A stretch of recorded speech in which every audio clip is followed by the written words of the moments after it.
Alors, suite du projet C15 et la fin de la Citroën C2 VTS.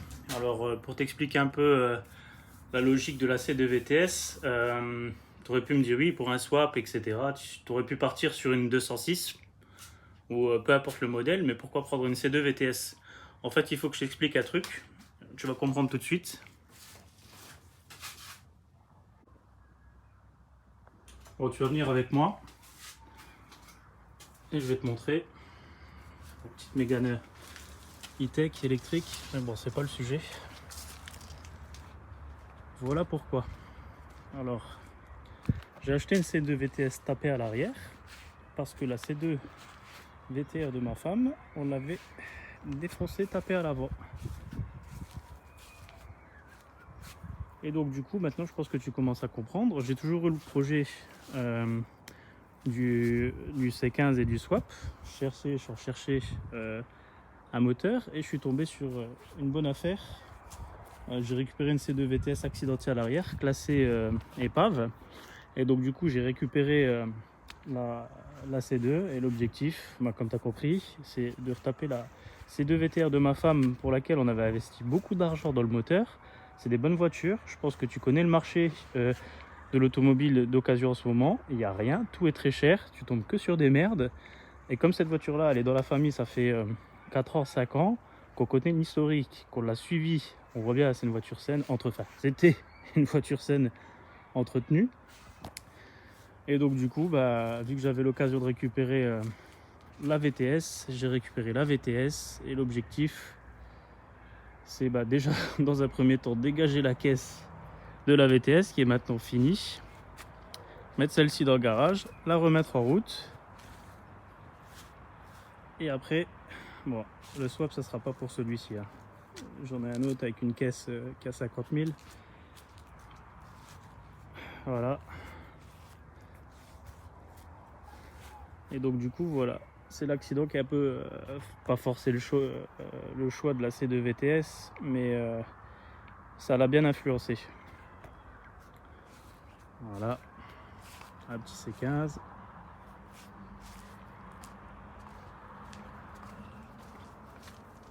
Mégane e-tech. Et la C2 VTS qui est complètement dépouillée. Donc maintenant, la prochaine étape, c'est le ferrailleur. Il me débarrasse ça et on n'en parle plus. Complètement vide. Donc j'ai récupéré quelques éléments. Support de levier de vitesse avec... en fait, j'ai récupéré ces éléments de tôlerie pour me faire des gabarits pour la pose des éléments sur le C15. Donc là, tu as le pommeau de vitesse qui est fixé par 4 vis. Et ici, tu as une espèce de poche, de trou pour faire passer les câbles du sélecteur de vitesse jusqu'à la boîte de vitesse. Parce que c'est pas une tringlerie, c'est des câbles qu'il y a sur ces générations-là, sur ces modèles-là. Et j'ai récupéré une partie du tablier. Donc pourquoi récupérer la partie du tablier? Parce qu'il y a le support de Mastervac qui est ici. Et l'idée, c'est pas le tout d'avoir 130 chevaux dans un C15, il va falloir aussi l'arrêter. Donc, et comme vous le savez bien, rien ne l'arrête, même pas ses freins, notre C15. L'idée, c'est de récupérer le circuit de freinage de la C2, donc support du Mastervac. Et on va essayer d'adapter tout ça. Qu'est-ce qu'il y avait ici aussi, les passages de climatisation, etc. Bon, bref, j'ai récupéré une partie du tablier et ça me servira de gabarit.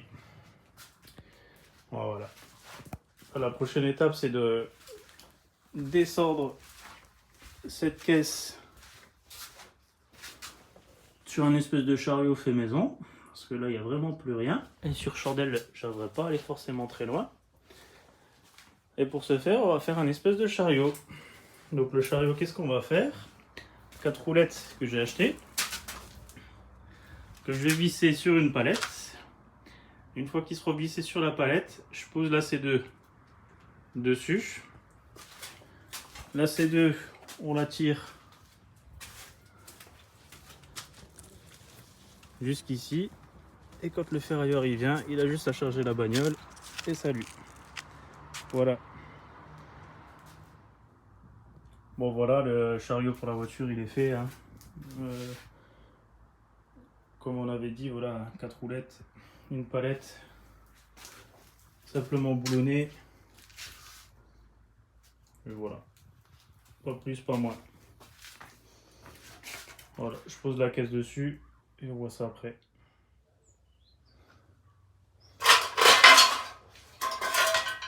Bon, ça y est, comme tu peux voir, là, on a posé la caisse sur le chariot. Une espèce de skate fabriqué maison. Attends, je vais te montrer. Voilà. On a sanglé la caisse pour pas qu'elle bascule. Parce qu'on va la tirer avec le C15. On va le sortir du garage. Voilà. Donc ça roule comme sur des roulettes. Regarde, je vais te montrer.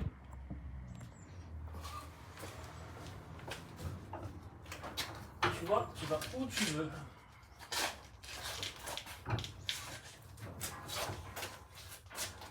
Je devrais breveter l'invention de la palette roulette.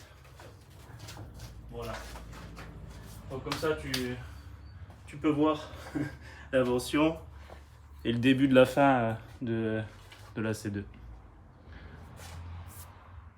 Alors regarde comment on procède. On a sanglé la palette pour pas tirer sur la caisse, pour pas qu'elle glisse.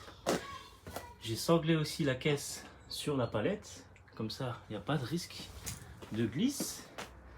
Et le mieux dans tout ça, c'est que le sécage du Seigneur, il a déjà décroché de chaque côté. On dirait qu'il est fait pour, tu vois. Deux sangles. Et voilà. Alors, juste pour te commenter rapidement ce qui va se passer, parce que naturellement, pendant que je suis en train de sortir la voiture, je suis pas forcément en train de parler avec un micro. Donc là, ce que tu peux voir, la vidéo en accéléré. Hein. Je vais pas te mettre trop dans les détails à vitesse réelle le fait de sortir la voiture. Donc je suis rentré dans le C15, je l'ai démarré et on va tirer la C2 qui a été proprement et magnifiquement sanglée. Et donc voilà, on commence. Attention. Alors, petit accident, rien de grave bien sûr. Elle est simplement tombée, la roulette arrière est tombée dans une espèce de trappe à eau, enfin je sais pas, un truc de récupération d'eau. Donc voilà, rien de bien méchant. Donc là tu me vois aller vers la caméra pour couper, mais en fait rien de particulier. J'ai simplement avancé avec le C15 et le véhicule est sorti rapidement. Hein. Donc voilà, je rentre à nouveau dans le C15. On va réavancer et je vais donc monter la côte et essayer de mettre proprement de côté donc la C2. Ce que je fais, donc là je vais monter. Il est pas mal ce petit système hein, à roulettes. Bon, les roulettes ont été récupérées parce que j'ai autre chose à faire avec, donc bon, il n'y a pas de petites économies. Hein, donc je les ai achetées, mais elles vont servir à autre chose. On va fabriquer un support moteur. Tu verras ça un petit peu plus tard. Donc là, tu vois, je suis en train toujours d'avancer.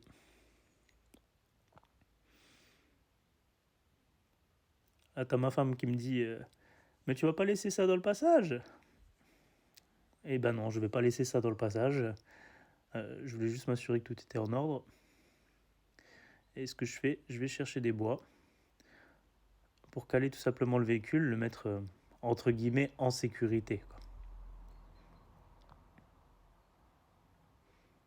C'est marrant le x2 là, en vitesse. J'arrive pas à faire plus vite pour le moment.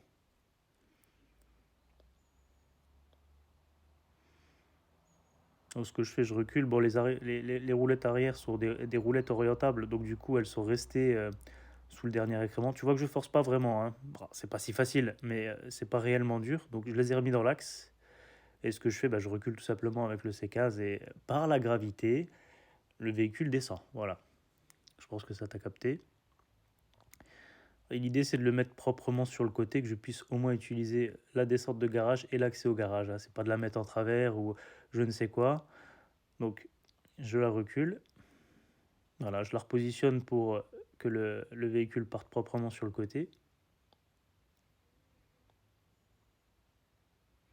Comme par magie, il s'oriente tout seul. je descends à un niveau raisonnable pour pas bloquer la porte de garage naturellement. Et je cale les roues. Donc là j'ai un espèce de coin.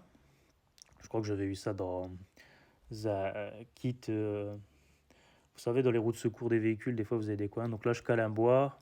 On va caler les roulettes avant.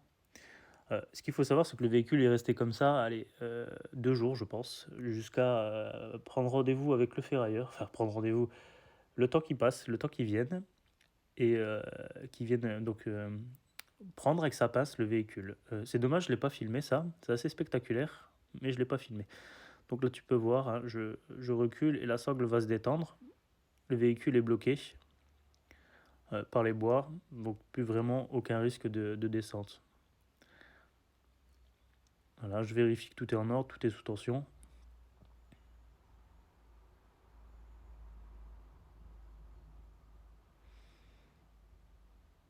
On prend un bois supplémentaire, bon tu me diras c'est pas ça qui va l'arrêter, mais psychologiquement ça fait du bien.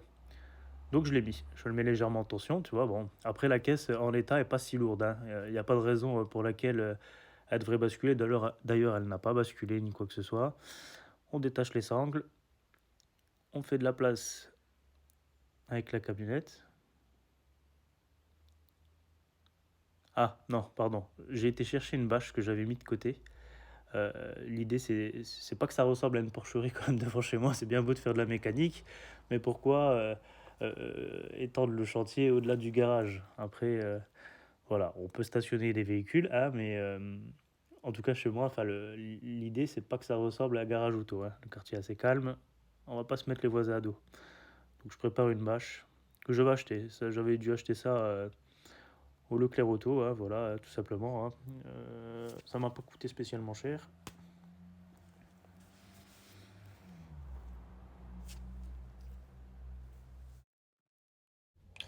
Fin de l'histoire pour la C2 VTS. Donc là, tu la vois, elle est chargée sur le camion du ferrailleur pour destruction. Donc c'est fini pour elle. Elle s'en va au paradis des voitures. Voilà, c'est fini pour elle.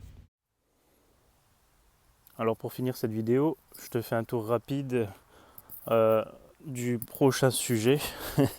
Bon, je pense que tu l'as compris, mais donc voilà. L'idée, ça va être la remise en état de cette C2. Donc voilà, bon, tu vois qu'elle a bien mangé quand même. Donc cette vidéo va se terminer sur un tour rapide. Et dans les prochaines vidéos, en tout cas, on va commencer par un petit tour du propriétaire rapide.